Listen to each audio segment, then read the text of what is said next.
Esto es Tech para Startups, un espacio donde vamos a hablar de tecnología, negocios y lo que nadie te cuenta de emprender. Somos Matías Hiler y Marcelo De Luca, y hace más de 15 años que trabajamos con emprendedores ayudándolos a desarrollar sus proyectos. Vamos a compartir experiencias reales, desafíos y cómo se construyen las empresas desde adentro. Bienvenidos a Tech para Startups. Cuando usemos alguna palabra técnica que quizás no conozcas, vas a escuchar este sonido y su definición va a aparecer en la descripción del capítulo. Hola, ¿qué tal? Mi nombre es Matías Hiler. Estamos acá en otro capítulo de Tech para Startups. Hoy nos acompaña Hernán Greco. ¿Cómo presentarlo? Hernán es físico, doctor, tiene un doctorado también, ha publicado varios libros, conferencista internacional, investigador del CONICET, profesor en la UBA y durante 5 años fue el director del departamento de física en la UBA también.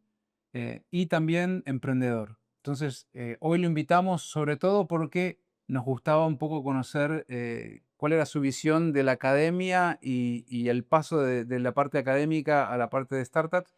Y no me quiero olvidar, también es padre de Fran, Nacho y Nico. Y bueno, voy a confesar algo, es mi primo. O sea que nos conocemos desde muy chiquitos. De hecho, hay libros que escribimos en conjunto cuando teníamos 10 años que no están autorizados para la lectura del público. Así que bueno, Hernán, te voy a empezar por una pregunta bastante sencilla y directa. Vos estuviste mucho tiempo enfocado en la parte académica, pero no necesariamente estuviste solo enfocado en la parte académica. O sea, tenías casos puntuales y trabajos específicos que fuiste haciendo para distintas empresas. ¿Nos podés contar un poco eso? Y si eso en realidad fue parte de lo que germinó estas ganas de quizá también emprender y armar tu propia startup. Bueno, sí, efectivamente. Primero, gracias por la invitación. Siempre está bueno poder contarles un poco lo que hacemos en el laboratorio, que a veces parece un lugar como cerrado y apartado de lo que está pasando en otros lados. Efectivamente, cuando uno trabaja en un laboratorio de investigación básico, muchas veces ocurre que uno intenta resolver algunos problemas que son de su propio interés, pero algunas de esas soluciones empiezan a ser interesantes y útiles para un conjunto de gente más allá de la propia comunidad. Eso pasa mucho con mi trabajo. Yo trabajo en la frontera entre la física y la biología y muchas veces grupos de biología les parece útil, interesante, valioso esos recursos y buscamos ayudarles a adoptar esas soluciones tecnológicas o científicas. Y lo que ocurre es que a veces no solamente presentamos soluciones interesantes para otras ramas de las ciencias básicas, sino también para la tecnología.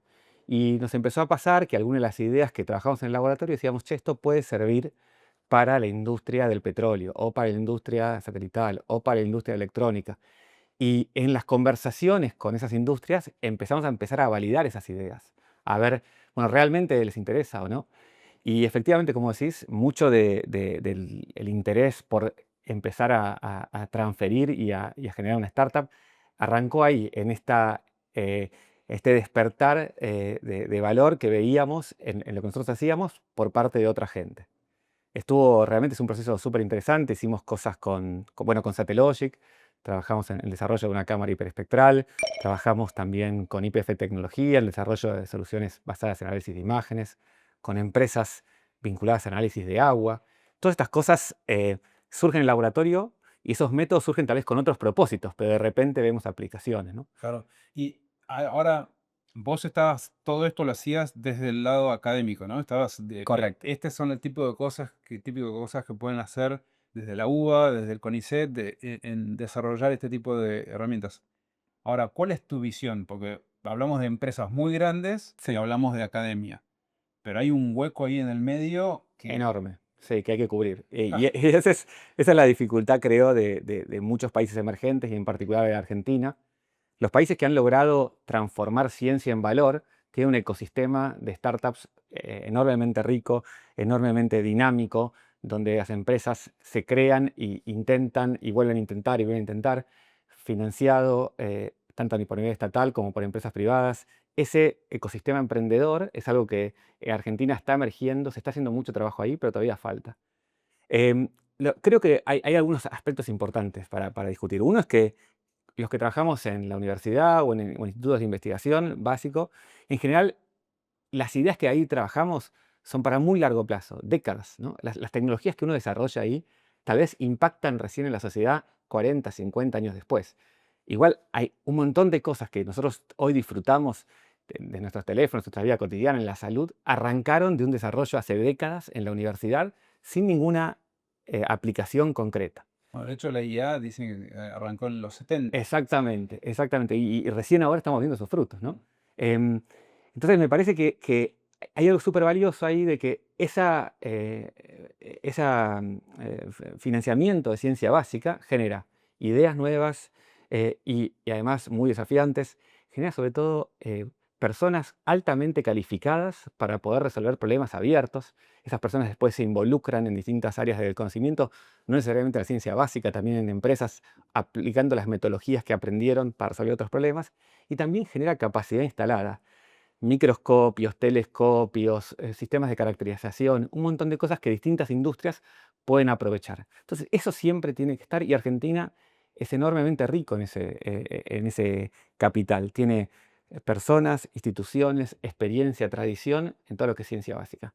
Y también hay un montón de empresas que día a día llevan sus operaciones de fabricación, de distribución, de servicios de manera enormemente eficiente, ¿no? Y también pasa en la producción, por ejemplo, agropecuaria, en la industria de petróleo, en la minería, etc. Y hoy vemos también las tecnológicas, como Argentina lidera en muchas áreas vinculadas a lo que tiene que ver con ciencias de la computación al área de servicios. Pero cómo pasamos de valor de un lado al otro, creo que todavía es algo que estamos transitando, ¿no? Y en un mundo hoy donde la inmediatez y todo se quiere para allá y demás, ¿no cuesta cada vez más ese concepto o no se achicó el gap entre lo que hace el investigador hoy, científico, van a ver el resultado dentro de 40, 50 años? ¿Eso sigue siendo así o pensás que quizá hoy se está achicando ese? Bueno, hay dos cosas contrapuestas. Por un lado, efectivamente, hay cosas que se aceleran mucho, ¿no? Y creo que uno lo que aprende en el laboratorio es que tiene que iterar muy rápido para probar muchas ideas y poder validar esas ideas frente a lo que la naturaleza nos va diciendo si el experimento es correcto o no, etcétera, ¿no? Y ese proceso de iterativo se hace cada vez más rápido, apalancado por el desarrollo tecnológico. Y lo mismo uno debería hacer con la transferencia de cualquier idea al sector productivo, poder iterarla. Yo te contaba que habíamos intercambiado experiencias con empresas diversas. Esto nos parece ser interesante para ustedes, ¿qué a ustedes qué les parece? Pero este proceso se volvió mucho mejor, mucho más rico, mucho más eficaz, cuando involucrábamos a quien demandaba esa tecnología en una etapa muy germinal de nuestras ideas, porque nos ayudaban a conectar el lugar de donde estábamos a donde teníamos que llegar. O sea, nosotros empujamos una tecnología, pero había otra persona que tiraba. Eso acelera mucho más que el cambio tecnológico. Ahora, vos, esos casos puntuales que estás mencionando, claro, hablas de IPF, Satellogic, y vas a empresas grandes o ya de alguna forma consolidadas, Correcto, porque tenías el respaldo de estar del lado de la academia. correcto. Pero Ujú. una startup, llegar a que le presten atención y le digan, dale, yo te voy a ayudar, no es, me imagino, no es lo mismo. No es lo mismo. Sí pasa con las startups un aspecto interesante. Primero, las startups en general tienen una capacidad de innovación mayor que las empresas consolidadas porque no tienen que jugar con la operación del día a día, ¿no? No, no, y Están no tienen la creando. versión al riesgo que suelen tener las empresas grandes, que es lo que ya hemos dicho alguna vez, que hoy, gracias a que las empresas grandes tienen miedo a asumir riesgos, es que existen las startups, porque las empresas grandes tienen la infraestructura, tienen los fondos, tienen los clientes, tienen todo, pero sin embargo es muy difícil que puedan invertir y arriesgarse a fallar. Yo por eso lo pienso realmente como un ecosistema de innovación. ¿Qué es lo que hay en un ecosistema natural? Diversidad de tipos de animales, de plantas, cubrir todos los nichos. En un ecosistema de innovación también tiene que haber eso. Tiene que haber gente, instituciones, organizaciones que se dediquen a pensar a muy largo plazo. Otras que tienen que pensar a muy corto plazo. Las empresas consolidadas que ya funcionan, que operan día a día. Y después en el medio están las startups que están tomando riesgo y creando valor, no tan largo plazo como la ciencia básica, con un producto en mente, tal vez a 5 o 10 años, y tienen que iterar muy rápido el proceso para no perderse en la infinidad de posibilidades que hay. Y volviendo a lo que vos hablabas sobre la velocidad, a mí me parece que es cierto que estamos iterando más rápido, pero también eso implica que tenemos que cambiar cómo hacemos un montón de cosas desde la universidad, desde los institutos de investigación, y ahí es donde la ciencia vuelve a tener un rol preponderante. Porque yo creo que nosotros en ciencia lo que aprendemos a hacer es aprendemos a resolver problemas que no habíamos visto antes, ¿no? Eh, Problemas nuevos, problemas desafiantes, problemas que no conocemos, pero no que nosotros no conocemos, sino que nadie conoce. Eso es la realidad que nos espera. La realidad que nos espera es un mundo donde todo cambia tan rápido que las chances de que vos en 10 años estés resolviendo algo que viste en la universidad son casi nulas. Entonces me parece que una formación científica integral asociada a haber hecho una praxis, una práctica del desarrollo científico, hace que una persona que tal vez hizo su doctorado o su licenciatura en un tema que nada que ver con alguna empresa, no sé, de servicios tecnológicos, después puede aprovechar eso y lo hace. Y de hecho lo vemos. Egresados de nuestra carrera en física, hoy trabajan en empresas financieras, en empresas tecnológicas, en empresas de logística, en empresas de riesgo económico, en empresas satelitales. Tal vez nada que ver con lo que estudiaron, pero es esa capacidad para aprender que los mantiene vigentes. Y ahí te me adelantaste a mi próxima pregunta. Yo cuando estudié ingeniería industrial terminábamos y la mayoría de mis compañeros y los egresados soñábamos con ir a trabajar a Techint o empresas grandes, corporativas, multinacionales y demás. Hoy a nadie se le ocurría, no, voy a hacer una startup. O sea, estamos hablando, yo me recibí en el 2000, o sea que ya fue hace unos cuantos años. Pero hoy, ¿cómo es ese espíritu en lo académico? Los, los estudiantes que están terminando quieren ya ir y entrar a una empresa chica o armar su propio proyecto, o también tienen ese sueño de ir a trabajar en una empresa más grande, más corpo. ¿Cómo lo ves? ¿Cuál es Bueno, tu percepción? en física en particular, y ahora me restringo a esto y ahora lo expando, pasó algo. En la ciudad de Buenos Aires, en la UBA, pasamos de tener unos 40, 60 estudiantes por año en los 90 y ahora son 300 por año. Hubo un aumento enorme. Y además hubo también una diversidad del tipo de personalidades o de aptitudes, intereses que hay. Yo creo que hay cada vez más estudiantes que tienen ganas de aplicar sus conocimientos por fuera de la academia. Y obviamente también hay un núcleo que quiere en la academia o quiere hacer su doctorado o postdoctorado y después salir por fuera de la academia.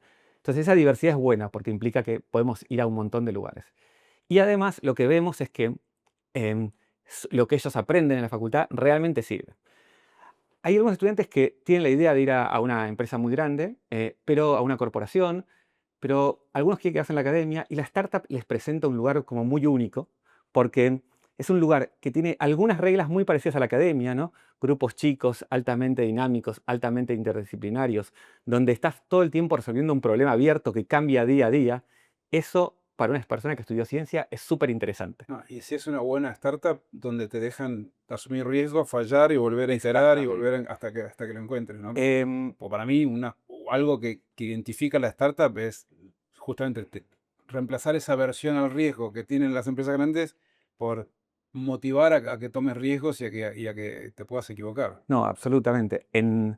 Es algo que yo vengo trabajando también cuando estuve director de departamento y ahora seguimos trabajando, que tiene que ver con mostrarles a nuestros estudiantes que lo que ellos aprendieron en la facultad, además de todo lo que aprendieron de física, matemática y otras disciplinas, hay un montón de aptitudes que son súper valiosas en este mundo y tiene que ver con la resiliencia, la capacidad para innovar, para pensar fuera de la caja, ¿no?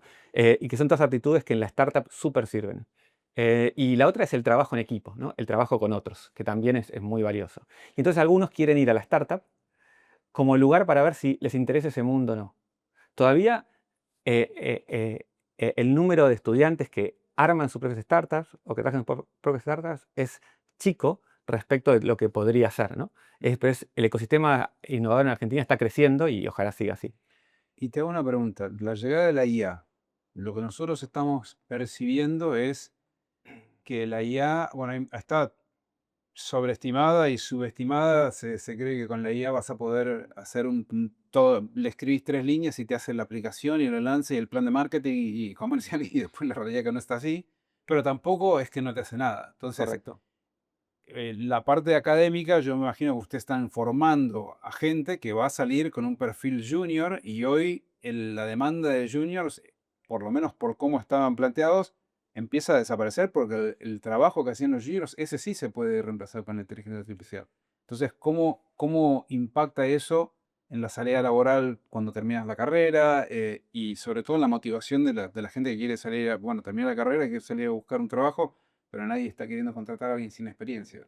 Bueno, ahí te separo en dos. Por ejemplo, en física, que es lo que yo más conozco, nuestros estudiantes tienen pleno empleo, porque esa capacidad para aprender es súper valorada por un montón de áreas, desde la academia, las startups, la industria. Pero además, lo que te puedo decir es que yo creo que lo que va a cambiar es el concepto de lo que llamamos junior. Hoy, muchas empresas definen un junior por sabe hacer esto, esto y esto, y esto todavía no lo sabe hacer. ¿Ok? Yo creo que lo que va a ocurrir es que a medida que incorporemos las herramientas de inteligencia artificial en la educación formal, lo que van a hacer esos estudiantes es van a aprender a apalancarse de la inteligencia artificial para hacer mejor su trabajo y seguirán siendo junior porque hay otras cosas que no saben que los seniors ya saben, ¿no? Sí. A mí me gustó una frase que leí por Twitter, disculpen, no recuerdo quién la dijo, pero como la inteligencia artificial como una especie de exoesqueleto para la mente, ¿no? Entonces, así como utilizamos la computadora, la calculadora y fuimos dejando de hacer algunas tareas, eh, la pregunta es ¿qué hacemos con esa máquina que nos viene? ¿Si nos limita o nos permite llegar más lejos? Yo creo que eso se vio en todas las revoluciones del conocimiento, en todas las revoluciones tecnológicas. Esta revolución me parece que es mucho más grande que las anteriores porque impacta en todas las áreas de la sociedad y no solamente en algunas. Pero me parece que lo que nos toca es, desde la universidad, pero también en las otras organizaciones, las empresas, las startups, es entender cómo usamos estas herramientas, entendiendo que a veces las subestimamos y a veces las sobreestimamos también. No todo lo que las IA dicen que hacen realmente lo hacen bien y ahí la experiencia es súper importante. Es importante mirar críticamente. Yo a veces les digo a los estudiantes y cuando trabajo es la IA, lo que te da la IA es siempre un punto de partida y nunca un punto de llegada. Vos lo puedes usar como algo para arrancar, para romper la página en blanco, para discutir, para generar, pero vos tenés que trabajar sobre eso y lo que vos puedes hacer, eso es lo que agrega valor, no lo que está la IA. Excelente. Bueno, y ahora estás encarando una nueva etapa. Ahora dijiste, bueno, no voy a dejar la academia, vas a seguir, quiero dejar tranquilo a todos tus alumnos, que eso no va a cambiar, pero estás con un proyecto de lanzar un proyecto propio. Correcto. Igual te estás metiendo en un mundo de pasar de la teoría a la práctica. Y nada, Sí, mira, ¿qué nos puedes contar de eso? efectivamente estoy en un momento de transición. Esto que yo les decía lo que nosotros hacemos es aprender a aprender, también tenemos deseo por aprender. Y yo tenía ganas de aprender un poco otros mundos en los cuales no había transitado. Al empezar a hacer transferencia tecnológica a través de servicios técnicos desde la universidad, empecé a ver la realidad de muchas empresas, a interesarme por cómo funcionan, por cómo trabajan, por qué necesidades tienen. Y también empecé a ver que había ciertos desarrollos que hacíamos dentro de nuestro laboratorio que tenían enorme potencial económico y social. Y uno de ellos, que ahora te cuento de qué se trata, creemos que puede ser la base para cambiar la forma en la cual se hace patología digital, para cambiar la forma en la cual se evalúan las muestras de tejidos de los pacientes oncológicos y con todo tipo de enfermedades, ¿no? Y entonces estamos haciendo todo el proceso, estoy haciendo el proceso para entender si esto que yo tengo en mis manos hoy en el laboratorio realmente puede ser la tecnología que dé lugar a una nueva startup. Y es todo un camino nuevo porque es empezar a hablar un lenguaje, hablar con gente con la cual yo no había hablado antes, ¿no? Para bajarlo a tierra, la tecnología a la que te estás refiriendo está relacionada con reconocimiento de imagen y proyectos que... Correcto. Nuestra tecnología lo que hace eh, integra tres ideas fuerza. Una tiene que ver con una nueva forma de hacer un microscopio. Tenemos un microscopio que desarrollamos dentro de nuestro laboratorio y que además validamos junto con IPF Tecnología para hacer lo que se llama petrografía digital, que es estudiar rocas. Luego desarrollamos una técnica de análisis de imágenes asociado a este tipo de microscopía particular. Y luego utilizar distintos métodos de análisis de imágenes y reportes para generar una especie de diagnóstico a partir de eso. Y lo que nosotros decimos es que esta tecnología nos permite ver lo que no se ve normalmente. podemos revelar detalles del material, de las muestras, que para otros son invisibles. Y entonces, revelando esa información, podemos hacer un mejor diagnóstico, una mejor caracterización. Eso es un poco lo que nos interesa empujar desde esta empresa y que creemos que puede ser un valor grande. Y de vuelta, es algo que las empresas grandes no están explotando, porque las empresas grandes están en su operación diaria. Claro. ¿No? Y a modo de cierre, te quería hacer una última pregunta. Pasaste de la academia y la teoría a el armado de una startup. ¿Qué fue lo que te llamó la atención de ese cambio, ¿no? Porque Sí, fíjate que igual hay otra charla que me gustaría tener, es que tuviste que salir a levantar fondos, sí. que eso ya En eso. da para otra charla también, pero nada, no queremos extendernos mucho acá. Pero sí me gustaría que me contaras un poco qué fue lo que te llamó la atención, qué te sorprendió. Bueno, lo primero es que hay una parte del mundo startup que tiene mucho solapamiento con la academia. Y de hecho es lo que pasa en muchos lugares del mundo. Las startups, en muchos lugares del mundo, las startups de deep tech, las startups vinculadas a tecnologías que se desarrollan en los laboratorios de investigación, surgen de los laboratorios de investigación, ¿no? Y entonces hay como un clima compartido que está buenísimo, de mucha colaboración. Me sorprendió ir a hablar, no sé, encontrarme con gente que armaba una startup, mandarles un mensaje por LinkedIn y me dedicaban una hora de su tiempo a contarme cómo la habían armado, qué problemas habían tenido. Hay mucha generosidad en eso, que ese ecosistema de emprendedor en las startups es muy colaborativo y eso también se parece mucho a lo que pasa en la academia, eso me gustó mucho. El tema de preguntas abiertas y problemas desafiantes, que también es muy parecido a lo que pasa en la academia. Creo que la principal diferencia tiene que ver con todas las métricas de evaluación de milestones que uno va teniendo y cómo uno va haciendo los entregables mucho más rápido de lo que pasa en la academia. Como te decía, en la academia estamos pensando en décadas. En las startups estamos pensando en años. Entonces, ¿cómo volver a hacer métricas que uno pueda continuamente evaluar ese progreso y que esas métricas te ayuden a apalancarte para buscar capital? Es algo que estoy aprendiendo y es la principal diferencia entre academia y startups que yo veo por ahora, ¿no? El talento que se ve en las startups argentinas en general, es espectacular. Hay fondos de inversión que ya están empezando a financiar empresas grandes y hay varios en Argentina de deep tech también. Todavía el ecosistema argentino es pequeño, ojalá siga creciendo. Bueno, muchas gracias Hernán por venir hoy y a ustedes espero que lo hayan disfrutado, quizá aprendieron algo. Si les pareció bueno el capítulo, por favor recomiéndenlo, déjennos una review o una valoración para que otra gente sepa que existe. Así que bueno, hasta la próxima entonces. Gracias.